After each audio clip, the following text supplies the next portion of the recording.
Hi everyone, मेरे channel ignore learner में आप सभी का स्वागत है। दोस्तों, मैं फिर से आप सभी के सामने इस वीडियो के माध्यम से BANC 133 का एक बहुत ही मोस्ट इम्पॉर्टेंट प्रश्न आप सभी के लिए लेकर आया हूं, जो आप सभी से रिक्वेस्ट है कि आप इस वीडियो को पूरा देखें, जिससे कि आपको इस प्रश्न का आंसर जो है अच्छे तरीके से याद हो सके। ठीक है, तो प्रश्न एग्जाम में आता है कि जनजाति और जाति पर टिप्पणी लिखे। ठीक है, मैं बहुत ही इजी लैंग्वेज में जनजाति के बारे में और जाति के बारे में वर्णन करूंगा।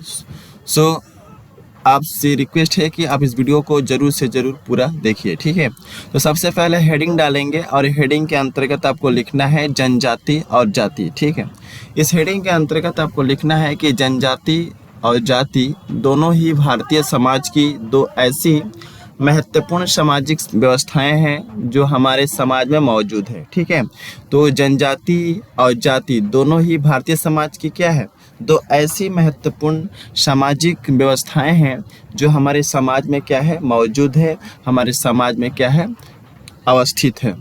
इन जनजाति और जाति के बीच में अनेक अंतर पाए जाते हैं जो इस प्रकार है। ठीक है, तो सबसे पहला हेडिंग देंगे जनजाति। ठीक है, इस हेडिंग के अंतर्गत आपको बस इतना लिखना है कि जनजाति जो है एक तरह से आदिम सामाजिक समूह होता है जो सामान्यतः हमारी प्रकृति के निकट रहते हैं। ठीक है, जनजाति क्या होता है, जनजाति जो है एक तरह से आदिम सामाजिक समूह होता है जो सामान्यतः हमारी प्रकृति के निकट रहते हैं, हमारे प्रकृति के पास रहते हैं, जैसे पहाड़ के अंदर और जंगल में। ठीक है, जनजातियाँ आत्मनिर्भर होती है और उनकी अपनी विशिष्ट भाषा, संस्कृति, परंपराएं और जीवन शैली भी होते हैं। ठीक है, जितनी भी जनजातियां हमारे भारतवर्ष में पाई जाती है, यह सभी जनजाति जो हैं आत्मनिर्भर होती हैं, सेल्फ डिपेंडेंट होते हैं और उनकी एक अपनी भाषा होता है, उनकी एक परंपरा होती है, उनकी एक संस्कृति होती है और उनकी जो है एक जीवन शैली होती है जीवन जीने का।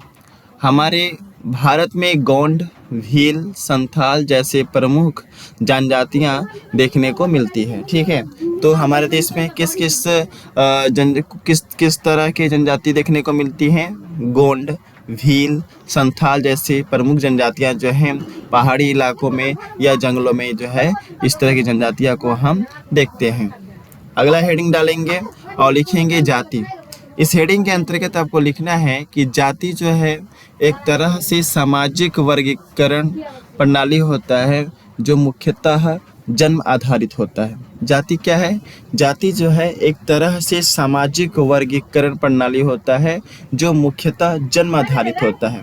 अर्थात कहने का मतलब यह है कि जब कोई बच्चा जन्म लेता है तो वह किसी न किसी जाति वाले परिवार में होते हैं, यानी कि अर्थात ऐसे परिवार में जन्म लेता है जिसका एक जाति होता है और उसी जाति के आधार पर वह व्यक्ति उस जाति को ग्रहण करता है। कहने का मतलब यह होता है, यह हम कह सकते हैं कि जाति जो है एक तरह से सामाजिक वर्गीकरण प्रणाली होता है और यह मुख्यतः जन्म आधारित होती है। ठीक है, जैसे कि जब कोई बच्चा जो है किसी भी घर में जन्म लेता है तो उससे उस परिवार की जो जाति होती है वह जाति ही उस बच्चे के ऊपर आ जाती है। ठीक है, तो जिस परिवार वाले जाति के बीच में किसी बच्चे का जन्म होता है वही जाति उस बच्चे को मिल जाता है और वही जो है जाति जो है जीवन पर्यंत वंशानुसार जो है चलता रहता है। इसके बाद आपको लिखना है यह व्यवस्था मुख्यतः हिंदू समाज में पाई जाती है। जाति के माध्यम से ही व्यक्ति का पेशा, उसकी सामाजिक दर्ज निर्धारित होती है। जातिवाद व्यवस्था ने समाज में भेदभाव, असमानता और छुआछूत जैसी सामाजिक समस्याओं को जन्म दिया है। ठीक है, सही बात है। आज जातिवाद व्यवस्था होने के कारण ही समाज में जो है असमानता पैदा होता है, छुआछूत जैसी सामाजिक समस्याएं जो हैं ये हमारे सामने उभर के आती है। ठीक है, हमारे भारतीय संविधान में अनुसूचित जनजातियों के लिए अनेक आरक्षण प्रदान किए गए हैं ताकि उन्हें सामाजिक और आर्थिक रूप से समान अवसर मिल सके। जब हम भारतीय संविधान में अनुसूचित जनजातियों के बारे में देखते हैं तो यह मालूम पड़ता है कि हमारा भारतीय संविधान जो है उन जनजातियों को उन जनजातियों को जो है आरक्षण प्रदान किए हैं जो अनुसूचित हैं, ठीक है, जो पहाड़ों जंगलों में रहते हैं। और ऐसा आरक्षण इसलिए दिया गया है ताकि उन्हें भी समाज के जो मूल अधिकार है, जो उनका राइट है, वह अच्छे तरीके से मिल सके। ठीक है, आई थिंक आप इस प्रश्न को अच्छे तरीके से समझ गए होंगे। और यहाँ पे मैं कहना चाहूँगा कि अगर आपको इसका PDF चाहिए तो आप टेलीग्राम चैनल से जुड़ सकते हैं। वीडियो के डिस्क्रिप्शन में टेलीग्राम चैनल का लिंक है। और आगे जो है किस सब्जेक्ट का इंपॉर्टेंट क्वेश्चंस हमें वीडियो के माध्यम से लाना है, आप कमेंट सेक्शन के जरिए मुझे बताइए। और यह प्रश्न आपको समझ में आया या नहीं, आप यह भी जो है कमेंट सेक्शन में जरूर लिखिए। सो मिलते हैं नेक्स्ट वीडियो में इसी तरह के इंपॉर्टेंट क्वेश्चन के साथ। So best of luck for all of you for your exam and thanks for watching my video. Jai Hind, Bande Mataram.